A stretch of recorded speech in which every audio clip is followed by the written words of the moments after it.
কালকেই বলছিলাম না, প্রচণ্ড গরম পড়েছে। আজকে সকাল সকাল দেখি ঝমঝমিয়ে বৃষ্টি, একেবারে মনটা ভালো হয়ে গেল। তারপর রেডি হয়ে গেলাম। আজকে আমাদের ছিল কোর এক্সারসাইজ, একটু কষ্ট হলেও বেশ মজা লাগলো করার পরে। আর বৃষ্টি পরে এই কাজটা করতে কারা কারা পছন্দ করো অবশ্যই আমাকে জানিয়ে যেও। তারপর স্নান করে পুজো সেরে নিচে গেলাম, দেখি মা বানিয়েছে বেসনের টোস্ট। এটা একটু নতুনত্ব, খেয়ে বেশ ভালোই লাগলো। তারপর খেলাম আমাদের গাছের বিলেতি আমরা। আর আজ অনেক দিন পরে দুপুরবেলা মা করেছিল কেক। আমার মায়ের হাতে কেক খেতে সব থেকে ভালো লাগে। তবে আজকে ময়দা নয়, বরং ওটসের আটা দিয়ে কেকটা বানিয়েছিলাম। তবে কেকটা মাইক্রোওভেনে নয়, বরং এইরকম কেকের মেশিনে হবে। এই মেশিনটা প্রায় 30 বছরের পুরনো। মানে আমি ছোটবেলা থেকে এই কেকটার মেশিনেই কেক খেয়ে আসছি। এত সুন্দর সুন্দর স্মৃতি এর সাথে জড়িয়ে আছে।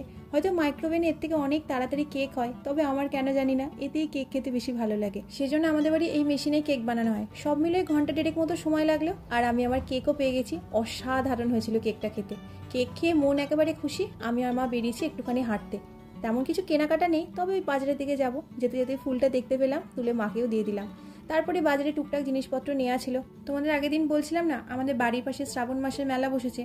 তো আজই এসেছিলাম মেলায়। তবে সকালবেলা তো বৃষ্টি হয়েছে, সেই জন্য মাঠে একেবারে কাদা, আর দোকান অর্ধেক বন্ধ। সেই জন্য ঠাকুর দেখে দুটো মথুরা কেক নিয়ে 10 টাকার দোকান থেকে দু একটা জিনিস নিয়েছি। দাঁড়াও, বাড়ি গিয়ে দেখাচ্ছি। এই বোতলগুলো দেখছি এখন সব জায়গায় খুব বিক্রি হচ্ছে, নাকি জল গরম থাকে ঠান্ডা থাকে, জানি না কেমন কি থাকে। সেই জন্য এটা একটা নিয়েছি, আর এই 3টে 10 টাকার দোকান থেকে জিনিস নিয়েছি। তো এই তো সবার রাতের খাওয়া কমপ্লিট। এখন এই টুকটাক যে সমস্ত কাজ আছে সেগুলোই করব। তোমাদের অনেক ধন্যবাদ আমাকে এতক্ষণ পর্যন্ত শোনার জন্য। তো চলো, ভিডিওটা আজকে এখানে শেষ করছি। সবাই খুব ভালো থেকো। ভিডিওটা কেমন লাগলো আমাকে অবশ্যই কমেন্টে জানিও। দেখা হচ্ছে আবার কাল। টাটা।